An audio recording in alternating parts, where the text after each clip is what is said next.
इस दुनिया में शायद ही ऐसा कोई व्यक्ति होगा जिसके पास कोई ना कोई प्रॉब्लम नहीं होगा, लेकिन इंसान इसी प्रॉब्लम से निजात पाने के लिए वह जल्दबाजी में गलत फैसले का चुनाव कर लेता है और इसी गलत फैसले के चुनाव की वजह से उसका पूरा परिवार जो होता है वह सलाखों के पीछे पहुंच जाता है। आज की घटना में सेम ऐसा ही होता है। एक इंसान अपनी जल्दबाजी के चक्कर में इस तरह फैसला ले लेता है जिस वजह से वह खुद ही इस दुनिया को छोड़ के चला जाता है। लेकिन जब पुलिस मेंटली इस केस की छानबीन करती है तो पुलिस के पसीने छूटना शुरू हो जाते हैं और जब पुलिस इस केस की मेंटली छानबीन करके लोगों के सामने जो सच्चाई लाती है, इससे सुनने के बाद पुलिस के जो होश और तेज खो जाते हैं और जो लोगों के सामने सच्चाई आते हैं, इससे लोगों के दिल दहल भी जाते हैं। आज की घटना की पूरी आप सच्चाई जानने के लिए इस वीडियो को आप लास्ट तक ज़रूर देखिएगा।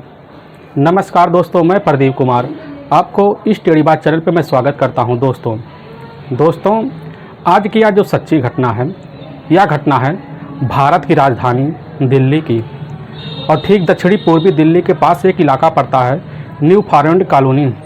जरा सर मैं बात कर रहा हूँ 8 अगस्त 2021 सुबह का टाइम होता है। उसी न्यू फॉरेस्ट कॉलोनी के पास एक नाला पड़ता है। उसी नाले के पास कुछ कूड़े वाले बच्चे होते हैं, वह बच्चे कूड़ा बीन रहे होते हैं। उसी बीच उनकी नज़र वहाँ पर एक नए सूटकेस पे पड़ती है। वह बच्चे जो होते हैं उसी सूटकेस की तरफ दौड़ते हुए भागते हैं और बच्चे उस सूटकेस को खींचने भी लगते हैं और जब खींचने लगते हैं तो काफ़ी वजन लगता है। उनको लगने लगता आज हमारी किस्मत इसी में है, आज हमारी ज़िंदगी बदल जाएगी। और बच्चे उस सूटकेस को जैसे ही खोलने की कोशिश करते हैं तो वह उनकी नज़र उस तरह जैसे ही पड़ती है तो पता लगता है एक अंगूठा निकलता है। तुरंत ही वह बच्चे चीख चिल्ला पड़ते हैं। चीख चिल्लाने के बाद जो होते हैं आस पड़ोस के जितने बच्चे होते हैं, जितने लोग होते हैं कबाड़ी बीन रहे होते हैं, सभी कबाड़ी वाले इकट्ठा हो जाते हैं। अब इकट्ठा होने के बाद सभी लोग इतना हल्ला जुल्ला करते हैं, तुरंत ही इसकी सूचना जो होता है उसी समय न्यू फॉरेस्ट कॉलोनी के पुलिस थाने में दे देती है। अब जब पुलिस थाने की टीम जो खबर पाती है वह उसी समय उस घटनास्थल पर पहुंचती है और उस बैग का मुआयना करती है और साथ में पुलिस के साथ कुछ फोरेंसिक टीम भी होती है ताकि उस बैग की अच्छी से जाँच कर सके। और पुलिस की टीम के साथ फोरेंसिक टीम जो होती है उस बैग को खोलती है। तभी जो है तो जैसे ही खोलती है तुरंत का तुरंत उसके 2 हाथ और दो पैर जो होते हैं सब बाहर आ जाते हैं और उसका चेहरा खून से बुरी तरह से लथपथ होता है और उसके नीचे जो होता है एक तौली होता है और एक कंबल होता है, सब पूरी तरह से खून से लथपथ पड़े हुए थे। जब पुलिस उस बॉडी को काफ़ी ध्यान से देखती है तो उसके शरीर पर काफ़ी जो है तेज़ धार हथियार से किए गए ऐसे घाव थे जिस वजह से लग रहा था इसी वजह से इस व्यक्ति की मौत हुई है। अब पुलिस जो होती है अब उसी समय उस व्यक्ति का जब बाहर बॉडी निकालती है तो पंचनामा भी करना शुरू कर देती है। सबसे पहले उस व्यक्ति का पहचान करने के लिए पुलिस लोगों से वहाँ पूछती है आखिर यह व्यक्ति को क्या कोई जानता है। तो वहाँ जितने भी व्यक्ति खड़े हुए थे सब इस व्यक्ति को पहचानने से इनकार कर जाते हैं। और पुलिस जब उस व्यक्ति का बॉडी को काफ़ी ध्यान से देखती है तो उसके दाहिने हाथ पर अंग्रेजी में लिखा हुआ एक टैटू था जिस पे लिखा था नवीन।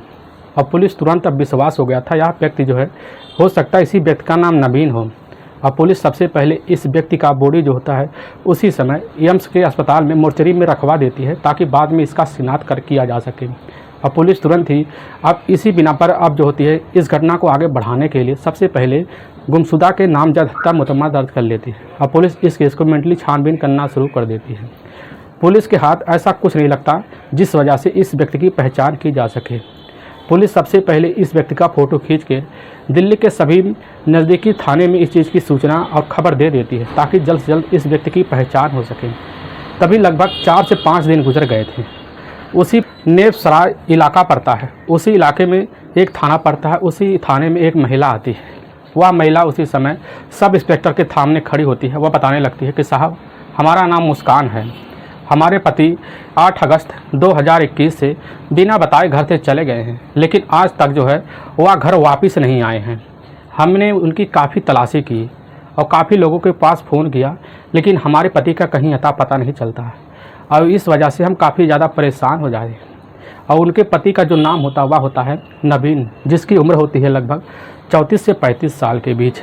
और पुलिस जब उनसे पूछने लग जाती है कि मुस्कान से कि तुम्हें क्या किसी के ऊपर शक है, क्या तुम्हारे पति कहीं पर जा सकते हैं, क्या तुम्हें पूरा तरह से विश्वास है।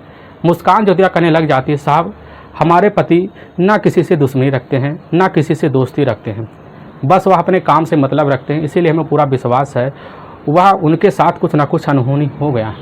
और पुलिस उसी समय जो होती है, उस समय न्यू सराय की जो पुलिस होती है वह उस समय जो होता है गुमशुदा का मुकदमा दर्ज कर लेती है। दर्ज करने के बाद मुस्कान जो होती है अपने घर चली आती है। तभी वहाँ के सब इंस्पेक्टर जो होते हैं जब आराम करने लगते हैं, तभी उनको ध्यान आता है कि न्यू फॉरेस्ट कॉलोनी में ही जो थाना है, उसी थाने में ठीक आज से 4 दिन पहले ही एक व्यक्ति मिला था, जिसके दाहिने हाथ पर नवीन लिखा हुआ था अंग्रेजी में। हो सकता वही नवीन हो। इसीलिए तुरंत ही वहाँ के सब इंस्पेक्टर, न्यू सराय के इंस्पेक्टर जो होते हैं, तुरंत ही उसी समय मुस्कान के मोबाइल पर कॉल करते हैं। और कॉल करते वक्त जो होता है तुरंत ही वह जो होता है नंबर रॉन्ग नंबर बताने लगता है। इसी वजह से सब इंस्पेक्टर काफ़ी ज़्यादा परेशान हो जाते हैं। इसी परेशानी के चलता जो होता है उसी समय जो होता है 2 कांस्टेबल खानपुरा इलाके में भेज देते हैं, ताकि वह महिला को उसके घर के द्वारा ही पता कर सके और उसको तुरंत ही उसी समय एम्स अस्पताल में मोर्चरी में भिजवाया जा सके उस बॉडी का पहचान करने के लिए। अब जो 2 कांस्टेबल होते हैं वह कांस्टेबल उसी समय खानपुरा में जाते हैं। अब जब खानपुरा में जाते हैं तो काफ़ी घना एरिया है, वहाँ इतना घना एरिया है कि किसी का कमरा अगर ढूंढना हो व्यक्ति के लिए काफ़ी मुश्किल सा कदम हो जाता है। लेकिन 2 कांस्टेबल की काफ़ी मेहनत की बदौलत ही जल्द से जल्द मुस्कान का घर मिल गया। और जब उसका घर देखते हैं तो दोनों कांस्टेबल देखते हैं, उनकी आंखें फटी रह जाती हैं, क्योंकि उस घर में ताला लटका हुआ था। अब ताले की वजह से इतना जो है काफ़ी वह लोग परेशान हो गए कि आखिर महिला गई कहाँ, गुमशुदा रिपोर्ट दर्ज करवा कर अपने पति की चली कहाँ गई। तो इसी वजह से पड़ोस के लोग से पूछते हैं तो पड़ोस के लोग यह बताने लग जाते हैं कि साहब इस मकान मालिक का नाम है प्रदीप, आप जाके प्रदीप से पूछिए, हो सकता है उनको कुछ पता हो। वहाँ के 2 कांस्टेबल तुरंत ही उसी समय मकान मालिक के पास जाते हैं। मकान मालिक का जो मकान होता है कुछ दूरी पर पड़ता है, और वहीं पर जब जाते हैं तब मकान मालिक प्रदीप से मिलते हैं। तो प्रदीप जो होता है वही बता देता है कि साहब ये लगभग आज से 3-4 दिन पहले ही यह मकान खाली कर कहीं चले गए हैं, और यह बात हमसे नहीं बोल के गए हम कब आएंगे। और इनकी लगभग 2 साल की एक बच्ची भी है, और इनकी माँ है जिनका नाम है मीनू। मीनू की उम्र लगभग है 40 से 41 साल के बीच। और मीनू जो होती है कभी कभी मिलने के लिए आया करती थी, और इसी खानपुर के ही एक कॉलोनी में वह रहती भी है, लेकिन हमें नहीं पता वह कहाँ रहती है। अब पुलिस जो होती है उसी समय अब वहाँ से चली जाती है। अब पुलिस करे तो करे क्या, लेकिन पुलिस की टीम काफ़ी कड़ी मेहनत करती है उस जो होती है मुस्कान को ढूंढने के लिए, क्योंकि मुस्कान को ढूंढना पुलिस के लिए काफ़ी बड़ा चैलेंज था, क्योंकि गुमशुदा का रिपोर्ट वही दर्ज करवाई थी। आखिर मुस्कान गई तो गई कहाँ। तभी पुलिस की टीम वहाँ के लगभग उस खानपुर के इलाके में जितने पड़ोसी थे, हो सकता है उनका कोई व्यवहारी, उनसे पूछताछ शुरू कर देती है। और जब पूछताछ शुरू करती है तो उसी में से एक पड़ोसी जो होता है वह मुस्कान का दूसरा मोबाइल नंबर निकाल के दे देता है। तभी पुलिस उस मोबाइल नंबर पर कॉल करती है, लेकिन मोबाइल नंबर जो होता है स्विच ऑफ बता देता है। और जब स्विच ऑफ बताता है तो पुलिस कहती है अब तो करे क्या। लेकिन पुलिस के जब वहाँ पर काफ़ी कड़ाई से लोगों से पूछताछ करती है, काफ़ी मेहनत से पूछताछ करती है, पता चलता है इनके घर कई दिनों से आना जाना लगा रहता है जो यही पास का रहने वाला होता है, जिसका नाम होता है जमालुद्दीन। जमालुद्दीन जो होता है वह पहले तो आता था, लेकिन अब नहीं आ रहा है। एक बार जाकर उस व्यक्ति से मिली। अब पुलिस कहती है क्या जमालुद्दीन आखिर में है कौन, तो वह पड़ोसी बताने लग जाते हैं जमालुद्दीन यह लगभग आज ठीक 2 महीने पहले ही जब कोरोना ख़त्म हुआ था तो अपनी जो है लगभग यहाँ बोली बाले में लग रहा था कि यह बिहार का व्यक्ति है और यहाँ यहीं कहीं रह रहा है। अब पुलिस उसी समय जमालुद्दीन की भी तलाशी करना शुरू करती है कि हो सकता है जमालुद्दीन कहीं मिल जाए, क्योंकि पुलिस को उस पड़ोसी ने एक फ़ोटो दिखा दिया था। अब पुलिस उसी बिना पर उस जमालुद्दीन की तलाशी करती है, लेकिन जमालुद्दीन का कहीं अता पता नहीं चलता है। अब पुलिस के जो है टीम काफ़ी मुखबिर साथ में होते हैं, ताकि मुखबिर के द्वारा पता चले कि आखिर में मुस्कान और जमालुद्दीन गए तो गए कहाँ। पुलिस काफ़ी मेहनत करती है, काफ़ी मशक्क़त करती है, कुछ वक्त बीत जाता है, दिन भी बीत जाता है। तब है लगभग जब 1 हफ़्ता बीत जाता है। 1 हफ़्ता बीतने के बाद उसी समय अब जो होता है मुस्कान का मोबाइल जो होता है, दूसरा नंबर जो पुलिस को मिला था वह मोबाइल ऑन होता है और पुलिस उस मोबाइल को तो लोकेशन पे लगा रखी थी। और जैसे लोकेशन पे लगा रखी थी पुलिस की टीम जो होती है पता लगता है यह मोबाइल जो ऑन हुआ इसका लोकेशन दिखा रहा है खानपुर के गांव में। पुलिस की टीम तुरंत का तुरंत सादे पोशाक में जाती है, खानपुर गांव में पहुंचती है और पहुंचते ही तुरंत ही जैसे ही चौखट पे होती है मुस्कान और साथ में 2 साल का बच्चा भी होता है और साथ में मुस्कान की माँ होती है मीनू। पुलिस को देखते वह तीनों दंग रह जाते हैं। देखने के बाद वह तुरंत ही अब जो होती है मुस्कान खड़ी हो जाती है, पुलिस से पूछने लग जाती है क्या हमारे पति कहीं पर मिल गए। अब पुलिस जो होती है उसी में बताने लग जाती है कि तुम्हारे पति का नाम क्या नाम नवीन है। तो औरत कहने लग जाती हाँ सर हमारे पति का नाम नवीन है। और तुम्हारे पति के दाहिने हाथ पर यह लिखा हुआ अंग्रेजी में नवीन है, तो वह उसी समय मुस्कान के हाव भाव गुम हो जाते। वह कहने लग जाती है कि इसके बारे में हमें कुछ नहीं पता कि हमारे पति के दाहिने हाथ पे क्या है क्या नहीं लिखा, हमें इसके बारे में नहीं पता। बस हमारे पति का नाम है नवीन और वह 8 अगस्त 2021 से घर से बिना बताए चले गए हैं। उन्हें हम काफ़ी तलाश किए लेकिन आज तक उनका पता नहीं चला।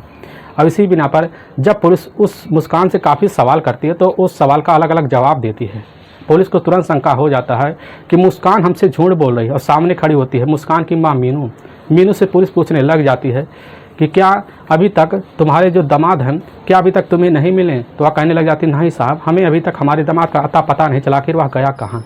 तो उसी जो होती है उसी समय समझ जाती है कि यह ज़रूर हमसे कुछ ना कुछ झूठ बोल रही हैं। इसीलिए पुलिस उनके ऊपर काफ़ी शंका करती है और तुरंत का तुरंत उनके पास एक कांस्टेबल होता है। वह कांस्टेबल जो होता है उसी समय मुस्कान के हाथ से उसका मोबाइल छीन लेता है। छीनने के बाद तुरंत ही उसका मोबाइल चलता हुआ रहता है और उसी समय कांस्टेबल उसके मोबाइल का गैलरी देखने लगता है। तभी उसमें देखता है कि एक व्यक्ति का हाथ उठा हुआ है, उस हाथ में नवीन लिखा हुआ है और पुलिस उस खड़े उस इंस्पेक्टर को वह मोबाइल दे देते हैं। इंस्पेक्टर जब उस मोबाइल को देखते हैं तुरंत ही उसी समय मुस्कान से सवाल जवाब करने लगते हैं। मुस्कान के सवाल जवाब से पता लग जाता है मुस्कान हमसे झूठ बोल रही है। तो वहाँ के इंस्पेक्टर उसी समय पूछने लग जाते हैं कि अगर तुम अपने पति के बारे में नहीं बताओगी तुम्हारे पति को कातिल को हम कैसे पकड़ेंगे? तो मुस्कान को उसी समय हाव भाव इतने गिर गए थे कि पुलिस उसी समय शक हो जाता है। इसी बिना पर पुलिस की टीम जो होती है मुस्कान को सबसे पहले अपने कस्टडी में लेती है। कस्टडी में लेने के बाद उसको उसी समय जो होता है न्यू फॉरवर्ड के ही उसी थाने में ले आती है। और सबसे पहले पुलिस की टीम जो होता है उस समय जमालुद्दीन का जो मोबाइल नंबर होता है उस मोबाइल नंबर को पुलिस ने ट्रेस पर लगा रखा था। तभी पता चलता है कि 9 अगस्त का दिन होता है। 9 अगस्त 2021 को जमालुद्दीन का मोबाइल जो होता है वह अहमदाबाद के ही रेलवे स्टेशन पे ऑन होता है। पुलिस तुरंत का तुरंत जाती है, उसको अहमदाबाद के रेलवे स्टेशन पे उसी समय अपने कस्टडी में लेती है। कस्टडी में लेने के बाद जमालुद्दीन को भी तुरंत का तुरंत जो होता है मुस्कान के सामने जब ले आती है तो मुस्कान जैसे ही जमालुद्दीन के देखती है तो उसके हाव भाव दोनों के उड़ जाते हैं और पुलिस के सामने दोनों जो होते हैं एक तोते की तरह अपनी पूरी की पूरी सच्चाई जो रखते हैं। इससे सुनने के बाद पुलिस के कलेजे हिल जाते हैं। असल में ठीक आज से 5 साल पहले जब मुस्कान जो होती है ठीक आज से 5 साल पहले यह जो होती है मुस्कान अपनी माँ मीनू के साथ उसी दक्षिणी के पूर्वी के इलाके में आके उसी खानपुर इलाके में रहती है अपनी माँ के साथ। लेकिन उसकी माँ जो होती है उसकी माँ के जो पति होते हैं वह होते हैं विजय के साथ तो कुछ वक्त रहती थी, लेकिन उस वक्त आने के बाद जब समय निकलता गया तो विजय से उसकी माँ की नहीं बनती। इसी वजह से जो होती है मीनू विजय से अलग हो गई। वह अपनी बच्ची को मुस्कान को साथ लेकर अब वह उसी खानपुर इलाके में मकान लेकर किराए पर रहना शुरू कर देती है। धीरे धीरे वक्त बीतने लगता है, लेकिन मुस्कान की जो उम्र होती है जब पढ़ने की दहलीज पर पहुंचती है तो उसी समय वह जो होती है मीनू जाकर वहाँ के एक प्राइवेट अस्पताल में नर्स की काम कर लेती है। नर्स के काम करने के बाद ज़िंदगी तो चलना शुरू हो जाता है, लेकिन इतना खर्चा मीनू नहीं जुटा पा रही थी कि अपनी बच्ची को वह ढंग से पढ़ा सके। अब इसी वजह से मुस्कान जो होती है मुस्कान इसी पढ़ाई की तंगी के आकर हाई स्कूल की परीक्षा तो वह पास ही कर लेती है, लेकिन वह कुछ वक्त ऐसे आ जाते हैं कि आगे की पढ़ाई ना कर पाने की वजह से मुस्कान जो होती है अपनी नौकरी की तलाश में जुट जाती है। और जब जुट जाती है तो कैसे का तैसे कर मुस्कान का जोमेटो में ही एक जो फूड गर्ल की नौकरी लग जाती है। अब मुस्कान फूड गर्ल में नौकरी करना शुरू कर देती है। तभी उसका मुलाकात जो होता है दक्षिणी पूरी इलाके में रहने वाला होता है, यह होता है नवीन जो होता है अपनी पूरी जो होता है उसी इलाके में रहकर अपना रोजी और रोटी का गुजारा जो अपने पिता के साथ ही कर रहा होता है। लेकिन नवीन का उसी रास्ते में मुलाकात जो होता है मुस्कान के साथ हो जाता है। नवीन जब मुस्कान को देखता है तो उसके आए दिन पीछे पड़ा रहता है, क्योंकि मुस्कान का जो उम्र होता है वह एकदम जवानी के दहलीज पर पहुंच चुका था। और मुस्कान देखने में काफ़ी खूबसूरत थी, वह इतनी खूबसूरत थी अगर उसकी तरफ कोई भी देखता तो एक ही नज़र में आकर्षित हो जाता है। अब नवीन जो होता है इसी के चाह में वह मुस्कान के पीछे आए दिन पड़ा रहता है। नवीन भी होता है वह नौकरी की तलाश भी करता है, और जब उस जोमेटो में आते हुए जाते हुए देखता था मुस्कान को तो उसके चेहरे पर एक हर्षता हो जाता था। आए दिन नवीन मुस्कान के पीछे भी पड़ा रहता था। अब एक दिन मौका पा जाता है, अपनी मन की बात जाकर मुस्कान के सामने रख देता है। अब मुस्कान के सामने जैसे ही रखता है तो मुस्कान जो होती है अपनी कमज़ोरी अपनी गरीबी समझकर नवीन को साथ देना भी शुरू कर देती है। और नवीन से उसी समय जो होता है दोनों का मेल मिलाप हो जाता है। दोनों आपस में मोबाइल नंबर शेयर कर लेते हैं। दोनों जब मन की बात करते हैं, लेकिन बात का सिलसिला यूँ नहीं समा और धीरे धीरे समय बीतता गया। दोनों के बीच प्रेम प्रसंग चालू हो गया। जब नवीन को मौका मिलता तब वह उस समय जो मुस्कान से रात में बात करता। दोनों का बात चलता रहता। दोनों अपने जवानी की स्थिति दहलीज पर थे। दोनों ही एकदम ऐसा समय आ गया, दोनों का संबंध भी कहीं ना कहीं होटल में जाकर बन ही जाता। दोनों जब संबंध बनाते हैं तो वहीं एक दिन ऐसा आ भी गया कि उसी समय जो होता है नवीन मुस्कान से कहने लगा, हम तुमसे शादी करना चाहते हैं, तुम्हारे साथ ज़िंदगी बिताना चाहते हैं। मुस्कान जो होती है वह घर की अकेली थी, इसीलिए वह अपने ऊपर फैसला लेकर नवीन से शादी कर लेती है। अब नवीन से शादी करने के बाद खानपुर के ही इलाके में वह जो है कमरा उसी समय ले लेती है, यानी कि दक्षिणी पूर्वी इलाके में। और लेने के बाद वहीं पर नवीन और मुस्कान दोनों अपनी ज़िंदगी जीना शुरू कर देते हैं। जब ज़िंदगी जीना शुरू कर देते हैं तो इधर जो होती है मुस्कान तब भी फूड गर्ल की डिलीवरी करती थी। लेकिन जब कोरोना का टाइम आया तो पूरे भारत में लॉकडाउन लग गया, तो जो होता है इनका पूरा का पूरा काम धंधा बंद हो गया। इसी काम धंधे की बदौलत जो होता है नवीन जो होता है काफ़ी हताश रहने लगा, काफ़ी उसको दिक्कतों का सामना करना पड़ा।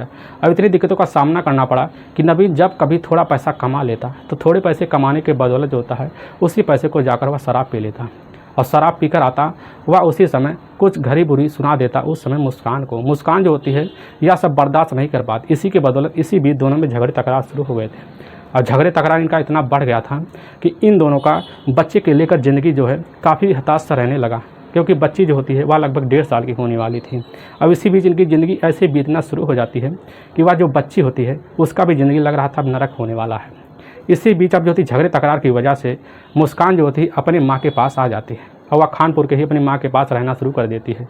कुछ दिन तो रहती है, लेकिन एक दिन जो होता है नवीन शराब की लत इतनी करके आया था कि वह आकर उसी समय जो होता है मुस्कान के पास पहुंचता है। पहुंचने के बाद उसके साथ काफ़ी जो है ज़ोर ज़बरदस्ती कर मार पिटाई कर देता है। मार पिटाई करने वहाँ से चला आता है, और इसका सिलसिला जो होता है नवीन का हर दिन पी कर आकर मारना पीटना उसका बन सा गया था। इसी वजह से मुस्कान की जो माँ होती है मीनू काफ़ी ज़्यादा परेशान हो गई थी। इसी परेशानी के चलते जो होता है वह एकाएक जो होता है यह फैसला लेती है कि मुस्कान को कहीं हम जो है एकांत में रूम दे दें और इसकी भनक जो है नवीन को कभी ना लगे। अब जो होती है उसी समय मीनू मुस्कान को कमरा दिलाने का फैसला लेती है। अब मुस्कान को एक पड़ोस में लगभग कुछ ही गली के सकियारे में एक कमरा दिलवा देती है, ताकि वहाँ पर उसका पता ना नवीन को लगे ना उसके हित तैसी को। अब इसी वजह से वहाँ दिला देती है, और धीरे धीरे वहाँ पर ज़िंदगी जो है अपना लगभग आज से ठीक 7 महीने पहले ही वह जो होती है मुस्कान वहीं पर रह अपना बच्चे के साथ ज़िंदगी बिताना शुरू कर देती है। लेकिन पड़ोस के कुछ दूरी पर रहने वाला होता है जमालुद्दीन, जिसकी उम्र होती है लगभग 18 से 19 साल। और जमालुद्दीन से मुलाकात जो होता है वह हो जाता है मुस्कान से, क्योंकि जमालुद्दीन जो होता है कभी कभी मुस्कान के कमरे पर आ जाता था, और इसी वजह से दोनों का वहीं पर मेल मिलाप भी हो गया था। बस मेल मिलाप तक सीमित था, क्योंकि मुस्कान को एक साथी की ज़रूरत थी, एक हितैषी की ज़रूरत थी। इसीलिए जमालुद्दीन जब कभी उसके पास आता तो उसी काम के लिए वह जो है उत्साह भी देती थी मुस्कान, तो इसी वजह से हर काम उसका पूरा भी कर देता था। धीरे धीरे मेल मिलाप होता गया, लेकिन एक वक्त ऐसा आ गया कि ठीक घटना से लगभग 1 हफ्ते पहले कि मुस्कान जो होती है गली में ही दूध लेने के लिए गई हुई थी। अब जो होता है नवीन वहीं गली में सकियारे पर खड़ा हुआ दीवार के पीछे होता है। अब मुस्कान को वहीं देख रहा होता है कि आप जाती कहाँ हैं। और पीछे पीछे जैसे मुस्कान आगे जा रहे थे पीछे पीछे नवीन आ रहा था, और उसके ही कमरे पर उसी कमरे में दाखिल हो जाता है। तुरंत जैसे मुस्कान घुसती है तो पीछे से वह घुस जाता है नवीन, और वहीं पर तुरंत ही वह देख कर दंग रह जाती है मुस्कान। वह कहने लगता है आखिर तुम यहाँ कैसे पहुँचे। वह बताने लग जाता है कि हम तुमको इसी गली में आप देखिए इसलिए तुम्हारे पीछे पड़ गए। अब इसी वजह से वहीं पर बात होते हैं, दोनों दो होते हैं। फिर उसी बात को लेकर तू मैंने शुरू हो जाता है, वहीं पर झगड़े तकरार होते हैं। लेकिन कैसे का तैसे कर नवीन वापस चला आता है। फिर एक दिन ऐसा आता है कि 7 अगस्त 2021 का दिन होता है, लगभग दोपहर का टाइम होता है। दोपहर के टाइम में नवीन जो होता है नशे की हालत में इतना धुत होता है कि एकाएक जो होता है वह उसी समय मुस्कान के कमरे में दाखिल हो जाता है। लेकिन मुस्कान के कमरे में बैठा हुआ जमालुद्दीन होता है, और नवीन जैसे ही दोनों को साथ देखता है तो काफ़ी भड़स से जाता है। वहीं पर खटी खोड़ी जमालुद्दीन को सुनाने लगता है। उसके औकात तक आ गया था, उसकी बिरादरी पर ताने मारना शुरू कर दिया था। जमालू इसी वजह से काफ़ी परेशान हो गया, और इतनी परेशानी हो गया कि उसी बीच जो होता है मुस्कान से नवीन के बीच झगड़े तकरार हो गए। झगड़े तकरार इतना बढ़ गए कि उन दोनों हाथापाई शुरू हो गया। अब जमालुद्दीन इसी गुस्से में आकर वह नवीन के ऊपर एक तेज़धार हथियार उठाकर वहीं पर काफ़ी तेज़ से वार करता है, जिसकी वजह से नवीन वहीं पर गिर जाता है, और काफ़ी बार वार कर देता है कि वहीं पर नवीन की मौत हो जाती है। तुरंत ही अब जो होते हैं मुस्कान जैसे ही देखती है वह अपने इस पति को तुरंत ही वह दंग रह जाती है। वह अपने 2 साल की बच्ची को, उसकी माँ जो होती है मीनू सामने ही खड़ी हुई सब कुछ देख रही थी, लेकिन वह कुछ नहीं बोली। तुरंत ही अब जो होती है मुस्कान अपनी 2 साल बच्ची को मीनू को पकड़ा देती है, और यह दोनों कारनामा करने के लिए पूरी तरह से सोचते हैं इस बॉडी को कैसे छुपा जाए।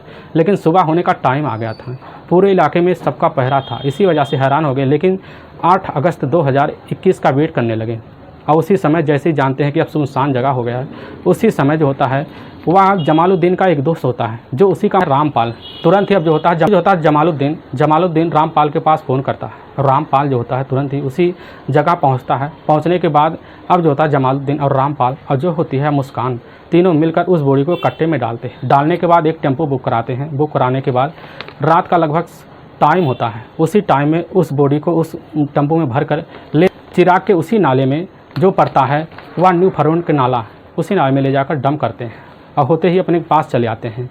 अब पुलिस के सामने वाकई में दोस्तों जब यह पूरी सच्चाई जमालुद्दीन और यह जो होती है मुस्कान जब रखते हैं, पुलिस की टीम तो हैरान हो जाती है। और इसी बिना कर उसका जो दोस्त होता है वह रामपाल को पुलिस अपनी कस्टडी में लेती है और लेने के बाद जो टेम्पो यूज़ किया था उसको भी अपनी कस्टडी में लेती है।